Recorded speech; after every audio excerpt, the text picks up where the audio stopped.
Hello, my name is T.R. Welling, and welcome to my video series. I've made about 20 and probably going to be making unknown number of more of them. Today we're going to be talking about the Roman Colosseum, which is a couple hundred feet east of the Velia Hill in the Roman Forum. Well, sort of. Some consider it inside the Roman Forum, and some consider it outside of the Roman Forum. Either way, it is where it is. GPS specific location. The Roman Forum has all kinds of very interesting things, attributes to it, which is all fine and dandy, but right now we're specifically talking about the Colosseum.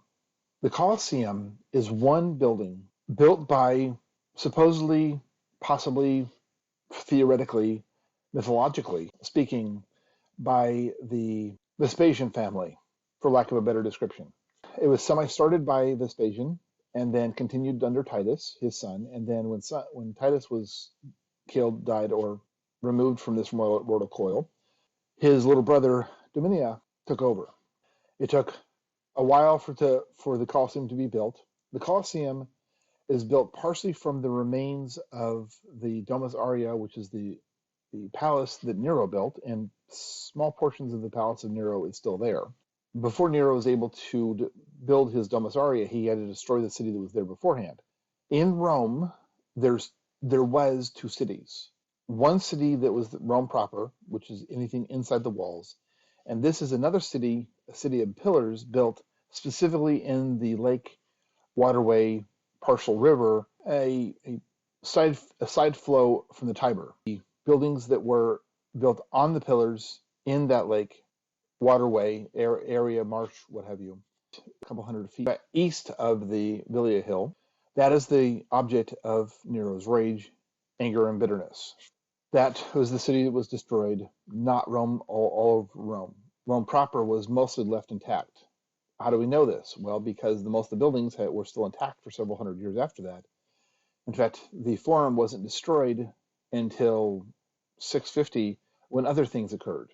The Colosseum is one of a collection of buildings that work as a infrastructure of buildings.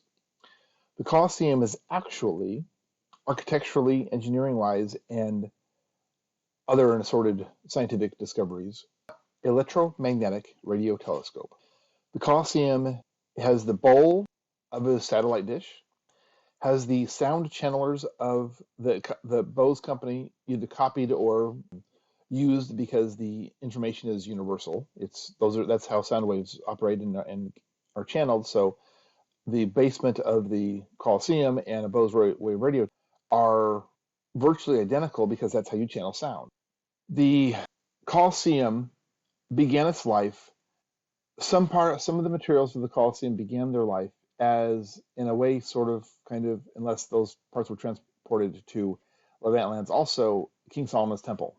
King Solomon was the grandson of King David, and the whole situation with David and Goliath and the Jews and the Levant lands comes into the picture hard and heavy right here, right now. Domus Aurea was built from materials from King Solomon's temple, which was rebuilt as Zerubbabel's temple. In Zerubbabel's temple, it was constructed about the time that the Torah was finalized from a bunch of stories in previous languages into Hebrew, which is the Torah is part of the Old Testament, which has a major factor into the situation regarding the Colosseum and who ordered it built. The Colosseum is at the center, semi-center, of a collection of buildings, the Palace of Claudius, the Domus Julii, and since Claudius was a member of the Julii family, the Temple of Venus, which is on the Velia Hill, that was built, rebuilt, and the primary temple for the Julii family, and they had all kinds of infrastructure going from their Domus on the Palatine Hill to the Temple of Venus,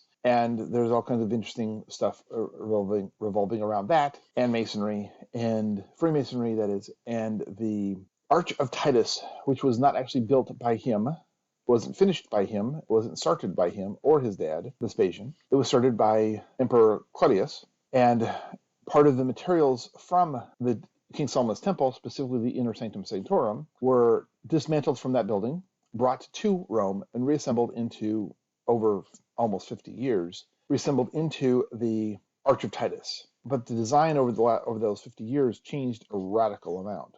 It was scaled down to 1%, if not less, of the original size and plan. What that original size and plan has been lost to history, but based on how much Claudius and all that remaining stuff was hated, it was a pretty significant situation. The Arch of Titus, the Temple of Venus. Now, the Temple of Venus is a point in a square. The Domus Julii is another point on that square. The Palace of Claudius is another point on that square. The Bath of Titus, also renamed and redesigned and such, is the fourth point on that square. That fourth point on that square, with the Coliseum in the middle, it was started by Claudius, same as the Arch of Titus, and it was renamed later by the Roman Senate to hide details and evidence and such that they didn't like.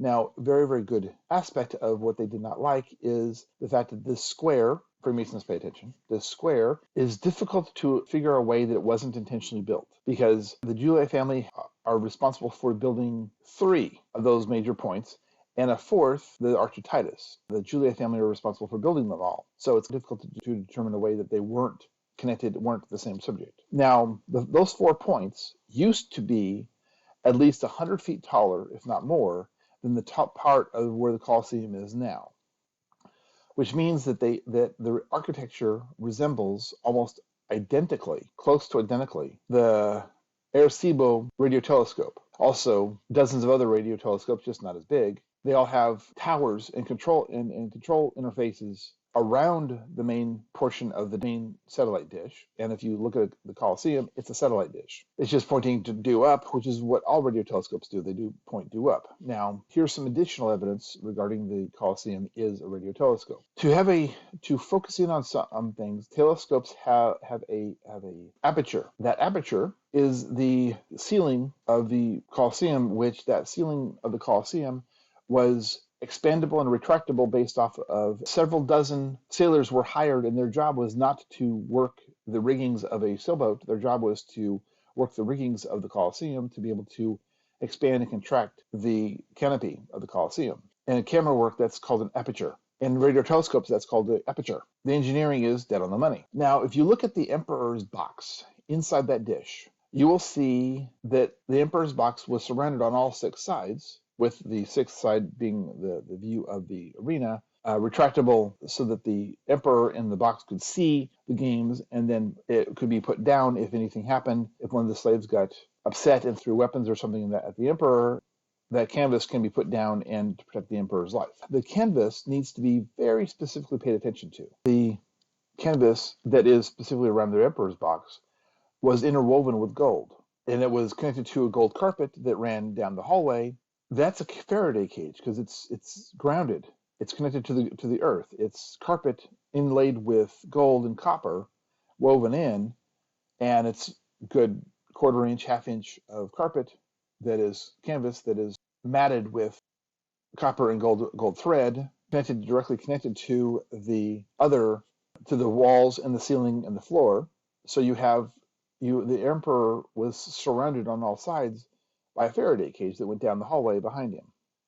So there's 1,000 more details and more specific information. Also, the Colosseum is very likely Dante's inspiration for his pit of hell, which also, if you take Dante's pit of hell and crank it to the side, instead of vertical rings, and you have the rings be individual chairs, then it's the chairs of a Freemason lodge, the officers' chairs.